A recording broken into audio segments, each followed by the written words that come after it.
From the outside, they looked perfect. Jonathan Reed, calm, steady, a widower who had rebuilt life with quiet determination. His 10-year-old daughter, Lily, once shy, now blooming again.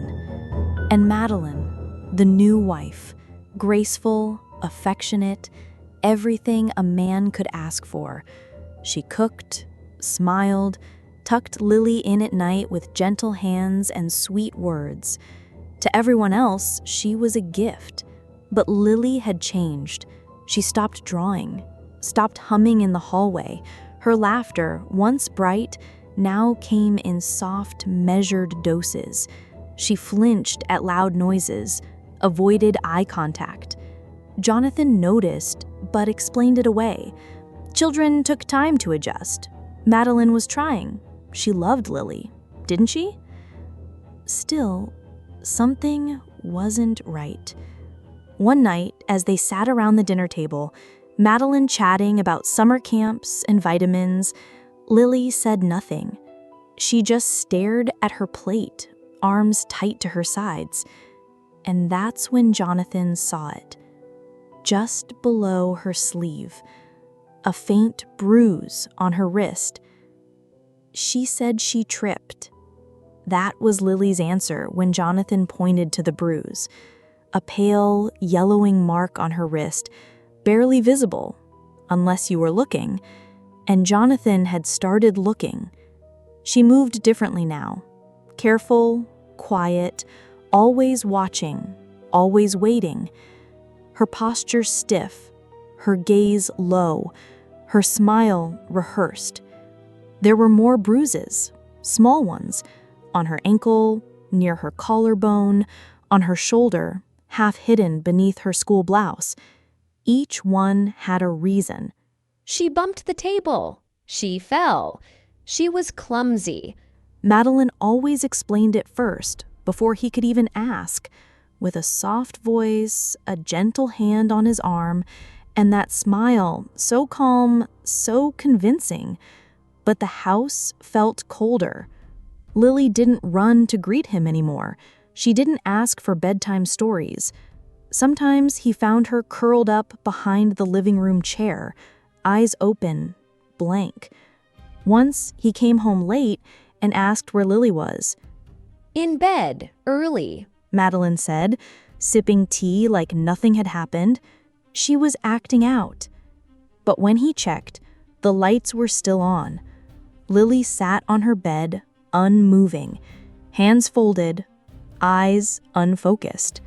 She didn't speak, and just below the neckline of her pajamas, another bruise. This one darker, this one impossible to explain away.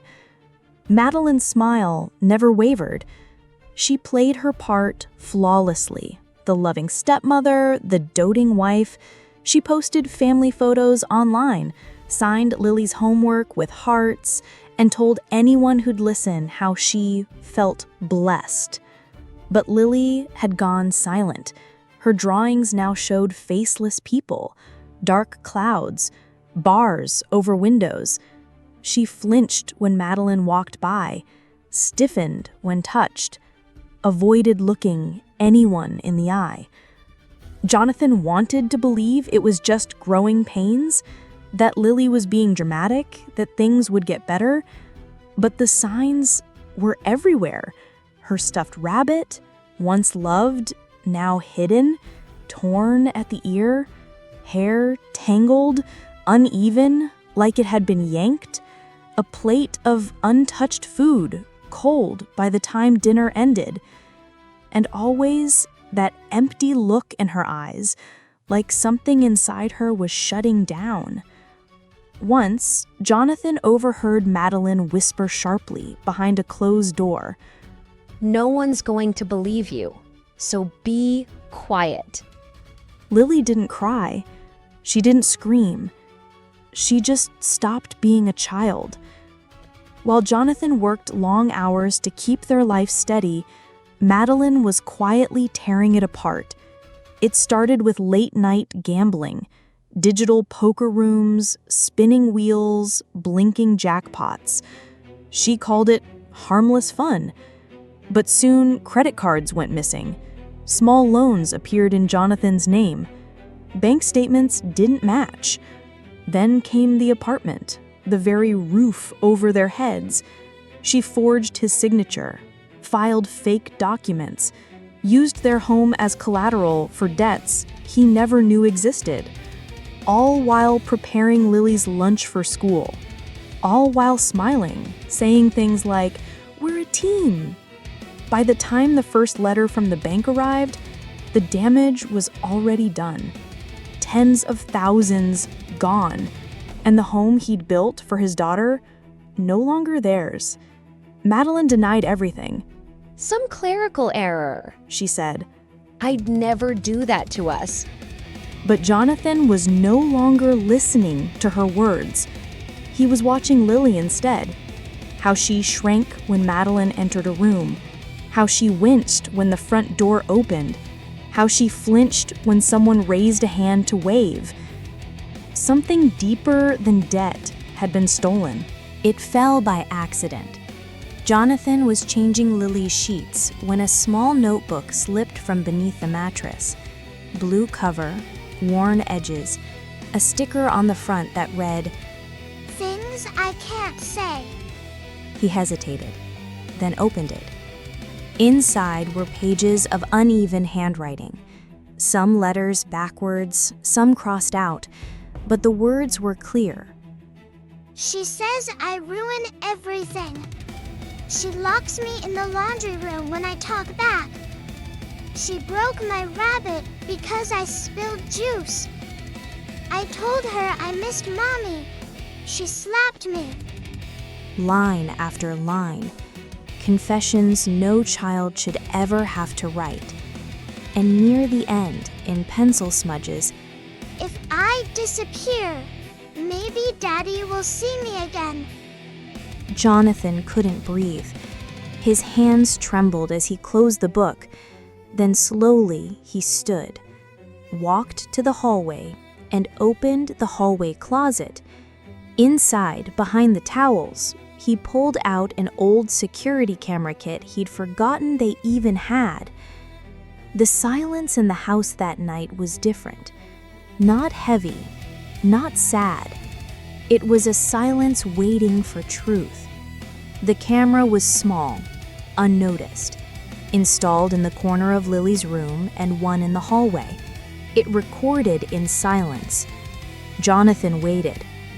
For 2 days, nothing. Then on the third, he watched. Lily spilled a glass of water on the carpet. Madeline entered the room like a storm. No yelling, no threats, just swift, practiced cruelty. She grabbed Lily by the arm, yanked her upright, shook her, slammed the door shut behind them. The hallway camera caught the rest. Madeline's voice was low but venomous. "You're nothing. Do you understand me? Cry and I'll give you something to cry about." Then came the slap, and another, then the closet door opening and Lily shoved inside. Jonathan didn't finish the footage. He closed the laptop with shaking hands. The silence around him was deafening.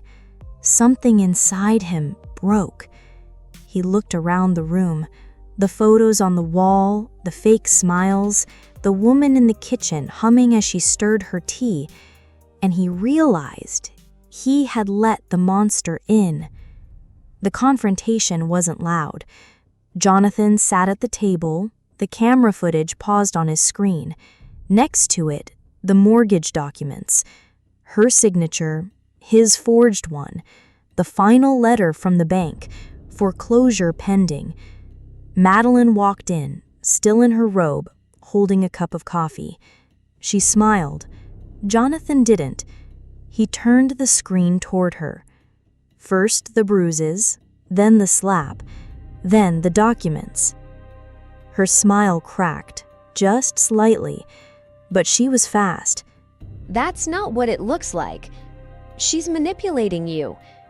Someone must have stolen my ID." Lie after lie. Her voice rose, her hands flailed. Then finally, silence, and then desperation. I made a few mistakes, okay? But I love you. I love Lily. Jonathan stood, not with rage, but with the stillness of a man past his breaking point. He didn't yell, he didn't hit back. He just walked to the drawer, pulled out a pair of scissors, and said, "Sit down." Madeline didn't sit at first. She backed away, eyes wide. You're scaring me. You're acting crazy. I didn't do anything. But Jonathan said nothing. He stood still, scissors in hand, chest rising and falling, face pale. The footage, the diary, the bruises, all of it playing behind his eyes like a silent film on loop. He didn't shout. He didn't threaten.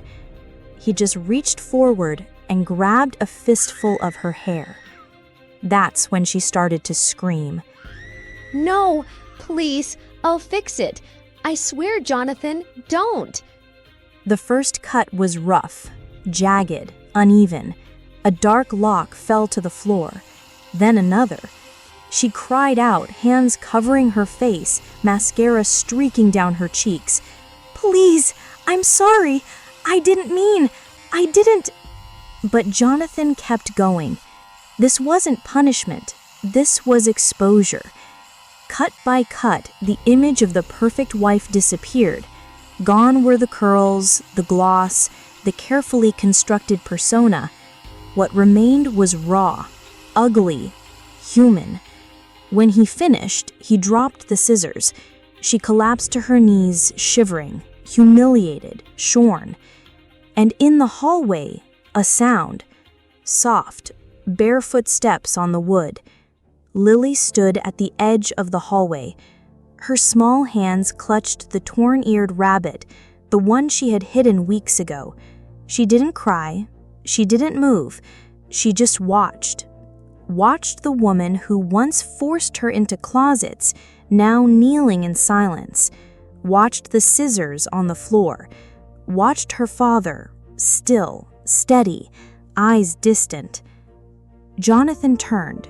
He saw her, and something in his chest cracked. He walked slowly toward her, no words, just arms wide.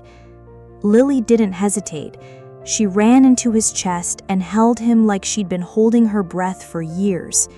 Behind them, Madeline sobbed on the floor, hair in clumps around her knees. But no one looked back. Jonathan knelt to Lily's level, brushed her hair behind her ear. She whispered, "Is it over now?" He didn't answer with words. He simply held her tighter. And in that moment, she knew no one would ever hurt her again.